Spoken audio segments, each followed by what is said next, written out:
Добар ден, започнува дневникот на Канал Плюс. Продолжуваме веднаш по кратката најава.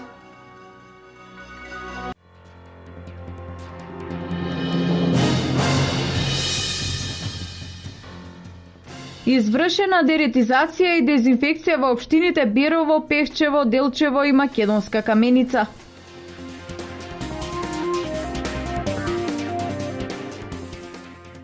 Штипјанката Љупка Јолева, која наместо педагог избра нов собствен бизнис, отворајќи погон за преработка на восок.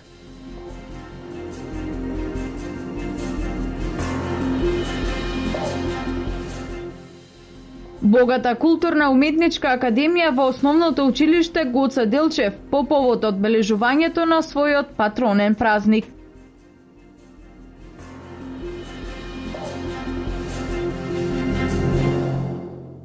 Вчерашниот празник помина во релативно мирна атмосфера. Идната помош во Штип за среќа немаше потреба од тешки интервенции, претерување со алкохолот и прејадување с кара нема. Вчерашниот ден, 1 мај, помина релативно лесно. Немаше некои потешки случаеви. Од страна на пациенти не е заведена некоја потешка форма на алкохолна интоксикација. Имаше само една сообраќајна несреќа вечерта околу 12 часот и други нормални други прегледи од најразличен вид. Учениците од основните и средните училишта од Кочани во соработка со Еко Пак Хит во организација на општина Кочани во понеделник ќе спроведат еко акција со цел расчистување на отпадоци настанати од празнувањето на 1 мај. По празнувањето на 1 мај во природа, граѓаните знаат да остават неред од отпадоци на полјанките. Учениците од основните и средни училишта од Кочани кои членуваат во еко-одборите, заедно со Еко Пак Хит, а во организација на општина Кочани, на 4 мај организираат еко-акција. Ке се чистат ливадите каде се славеше 1 мај на најфреквентните места на релацијата Кочани до Брана градче. Акцијата ќе ја спроведат околу 50 на ученици и наставници со цел расчистување на отпадоците кои настанале од првомајскиот излет. Со едукативна порака до граѓаните: не оставајте отпадоци по вас. Учесниците со почеток од 8 до 10 часот ќе ја спроведат акцијата. Извршена дератизација и дезинфекција во општина Берово, Пехчево, Делчево и Македонска Каменица. Поплавите кои ја зафатија Македонија предизвикаа појава на глодари кои се ризик за заразни болести. Деновиве успешно се изврши дезинфекција, дератизација и дезинсекција во Пијаничко-Малешевскиот регион. Имено годинава, поради поплавите во февруари, премногу се појавија и глодари, како и опасност од заразната туларемија. Па општините Делчево, Македонска Каменица, Берово и Пехчево, во соработка со Центарот за јавно здравје Кочани, извршија дератизација во повеќе шахти на овие општини, но и на објектите со кои располагаат јавните предпријатија.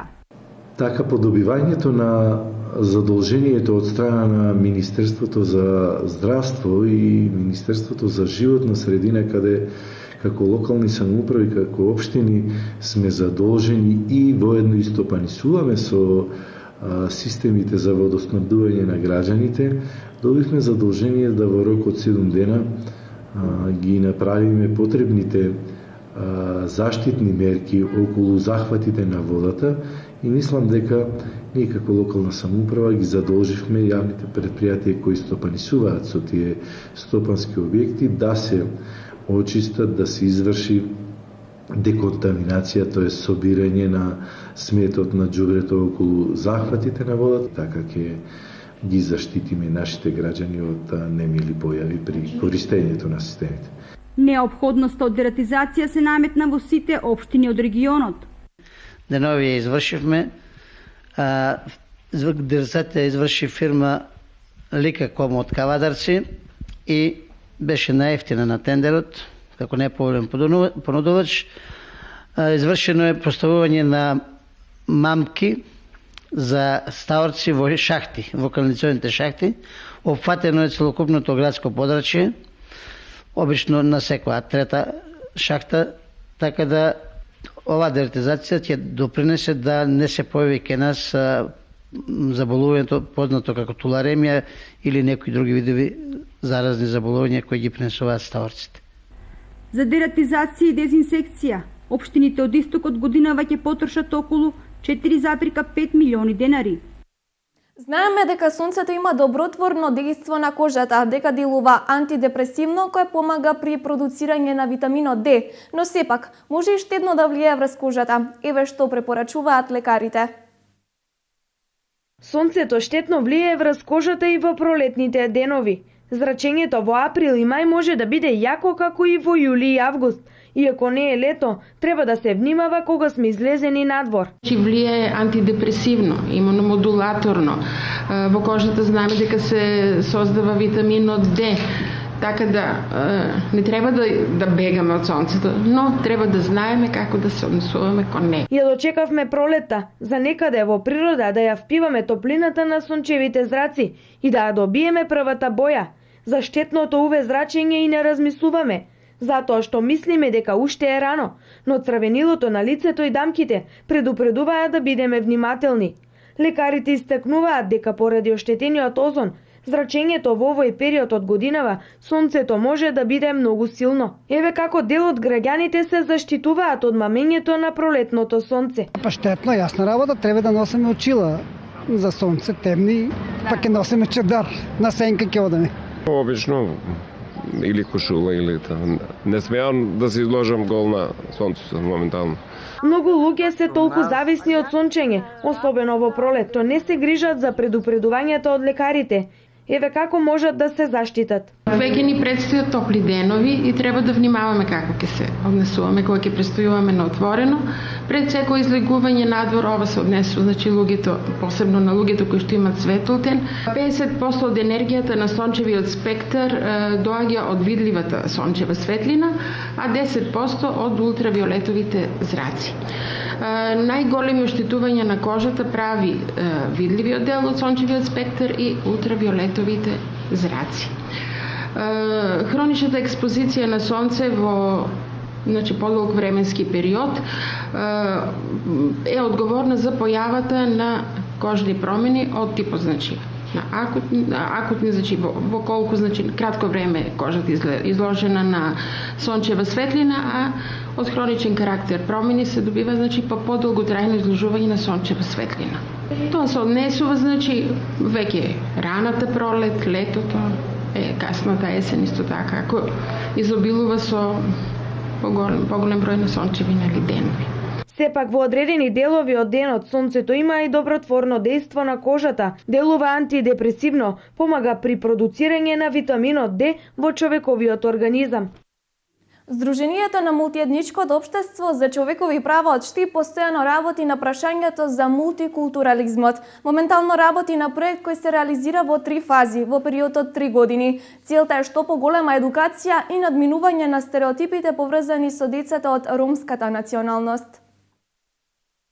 Сдруженијето на мултиетничко општество за човекови права од Штип повеќе години работи на прашањето за мултикултурализмот, при што во рамките на нивната програма беа реализирани повеќе активности и обуки. Од почетокот на годината, Сдруженијето е дел од платформата за мултикултурализам, која содржи повеќе од 50 организации. Во 11 општини во основните училишта, каде што се вклучени градовите Битола, Центар, Чаир, Тетово, Штип, Гостива, Радовиш, Кичево, Куманово, Струга и Струмица. Во сите овие општини ќе оние кои што сме делови од самите организации, како главен координатор за спроведување на самата иницијатива ќе биде нашата организација и каде што ќе можат овие организации во рамките во разговори со локалните самоуправи во самите градови, ќе можат со основните училишта, со директорите и сите оние кои што се засегнати страни да воспостават контакти, исто така соработка и со други младински организации во самите градови, да можат да дискутираат заедно за воведување на концептот на мултикултурализам во основните училишта, за кои што сметаме дека ќе биде со цел за намалување на стереотипите, предрасудите и дискриминацијата помеѓу самите ученици, а со тоа ќе можеме и да делуваме на воведувањето на мултикултурализмот како концепт кој што има многу елементи на кои што ќе може да се работи и во иднина. Главната цел на оваа иницијатива е воспоставување контакти најпрвин со локалната самоуправа, а потоа и со основните училишта, за добивање одобрение за одржување на работилници од различен карактер. На самите работилници ќе има вклучено експерти кои што ќе одржат одредени предавања во однос на мултикултурализмот и потребата за воведување на овој концепт, а исто така веруваме траењето на самата иницијатива ќе започне веќе во тек и каде што веќе се прават подготовките за започнување на самата иницијатива и реализацијата на самиот проект. Овој проект ќе се реализира во повеќе фази, од кои првата веќе е во тек и ќе трае до октомври годинава, при што во оваа фаза ќе се види во кои општини ќе може да се воведе концептот на мултикултурализам, а втората и третата фаза ќе се реализираат во период од 3 години. Поддржувачи на самата иницијатива е Прогрес Институтот од Скопје за социјална демократија, каде што финансиски сме поддржани како платформа, можем да кажем, од Фридрих Еберт фондацијата и Калеви Сорса фондацијата од Финска. Сдруженијето на мултиетничко општество 5 години соработува со овие партнери, со кои реализира повеќе активности во Македонија, Србија и Косово. Дипломата не е секогаш гаранција дека екзистенцијата ќе се остварува од неа. Изборот што ќе се работи во животот понекогаш го правиме и самите, преку дејности за кои не сме ни претпоставувале дека ќе работиме. Таков е примерот на штипјанката Љупка Јулева, која наместо педагог избра нов сопствен бизнис, отворајќи погон за преработка на восок. Љупка Делипетрова Јолева од Штип е педагог по образование. Извесно време работи во фабрика за чевли, а од пред 4 години започнува собствен бизнис преку отворање на погон за преработка на восок. Инвестицијата е наша лична, средствата се наши, машината ја донесовме од Турција, значи германска лиценца.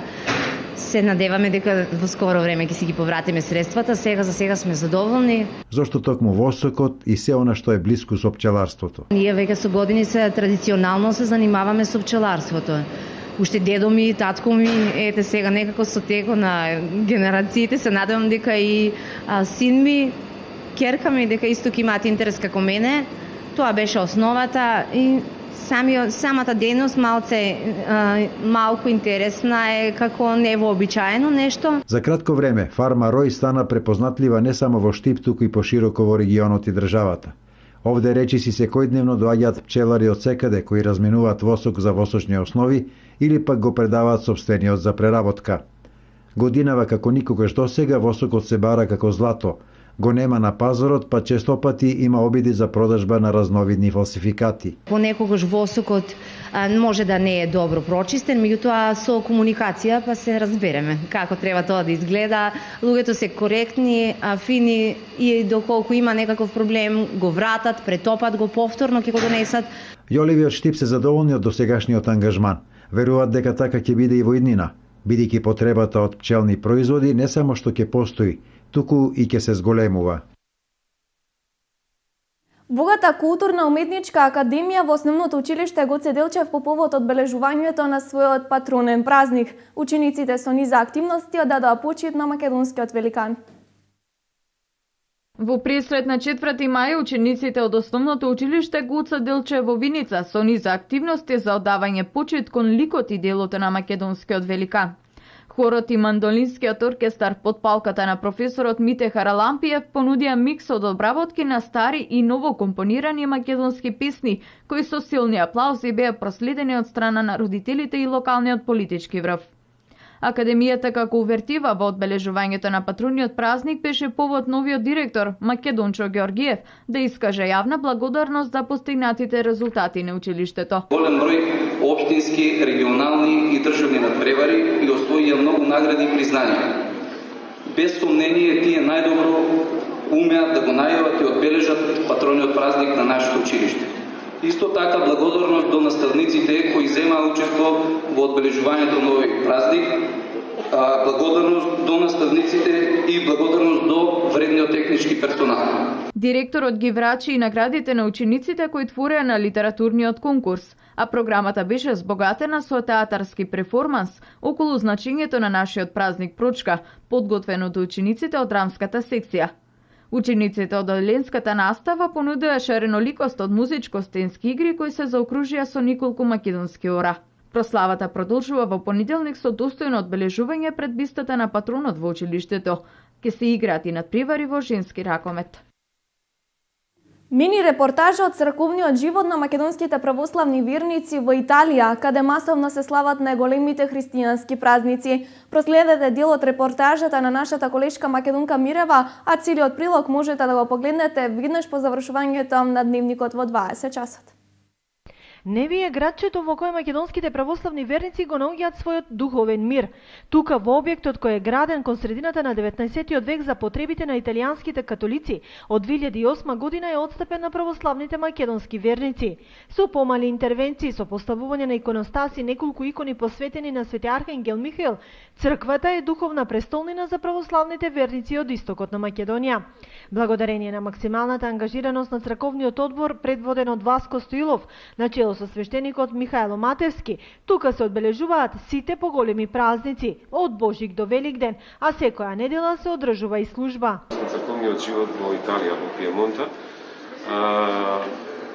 е организиран скоро 10 години, може би и нешто повеќе, но конкретно да одговорам на прашањето, оваа црква во која што богослужиме секоја недела и на големите празници, како што и овој денешниот Воскресение Христово, ни е дадена од католичкиот владика на Алба во 2008 година, кога добивме и дозвола да ја преадаптираме, односно да ја прилагодиме на нашата православна традиција, како што можете и вие самите да забележите.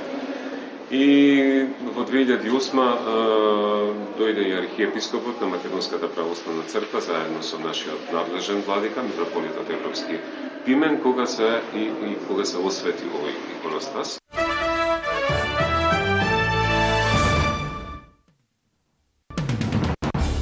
Наркомафија запали автомобили, бензински пумпи, банки и други институции во градот Гвадалхара во западниот дел на Мексико. Криминалците исто соборија и воен хеликоптер. Како резултат на хеликоптерската несреќа загинале 20 полицајци, а 10 војници се повредени. Земјотрес со јачина од 4,9 степени според Рихтеровата скала е регистрирана на територијата на островот Крит во Грција.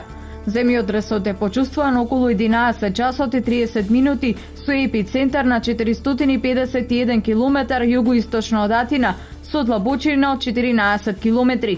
Нема податоци за настрадани и материјални штети. Полицијата приведе вкупно 53 лица, откако 15 од нив го прекршиле полицискиот час, кој беше воведен како мерка за справување со зголеменото насилство по улиците.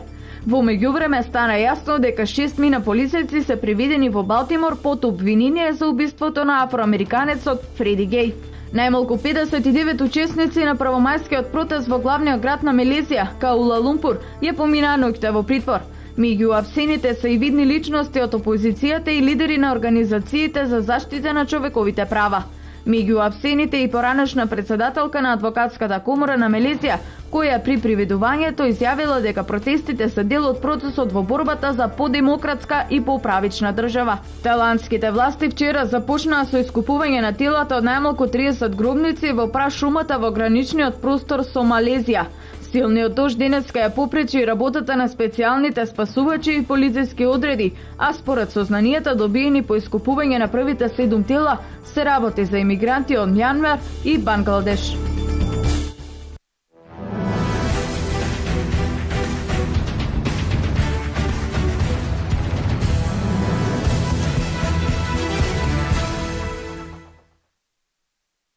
Михаил Михаиловски од кикбоксинг клубот АСО Делчево го освои второто место на државното првенство во кикбоксинг, каде се надпреваруваше во дисциплината лајт контакт.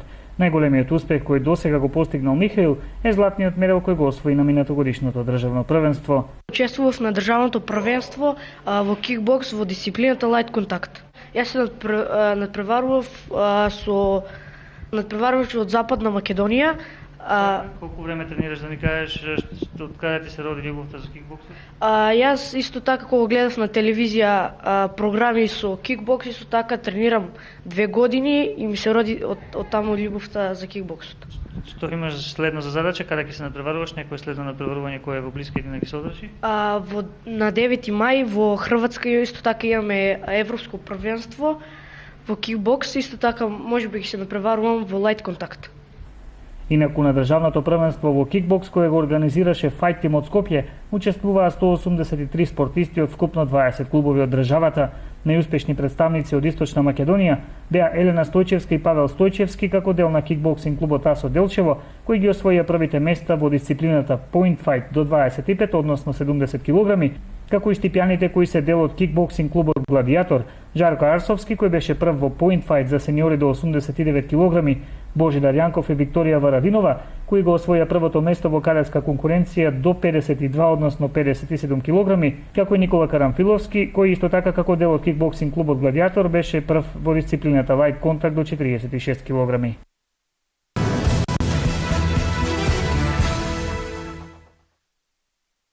На последните 3 надпревари фудбалерите на Брегалница постигнаа успеси. Утре се среќаваат со екипата на Тетекс. Средбата со тетовчани е само една од повеќето во рамките на плей-аутот, кои ќе значат опстанок за штипјани. Првиот надпревар е со Тетекс, екипа која што има одреден квалитет, која што поседува одреден квалитет и која што, иако испадната игра многу растеретени, може да биде многу незгоден противник. Јас тоа им го предочив на моите играчи. Ние овие денови дискутиравме на таа тема. Мислам дека сите се максимално подготвени. Оние што ги имаме здрави, оние што немаат картони, значи на овој надпревар нема да игра Лази Илиев поради 5 картона и нема да настапат 2 играча поради повреда. Меѓутоа имаме респектабилен тим, имаме респектабилен состав кој што може со отсуство и на секои 2-3 играча да се спротистави.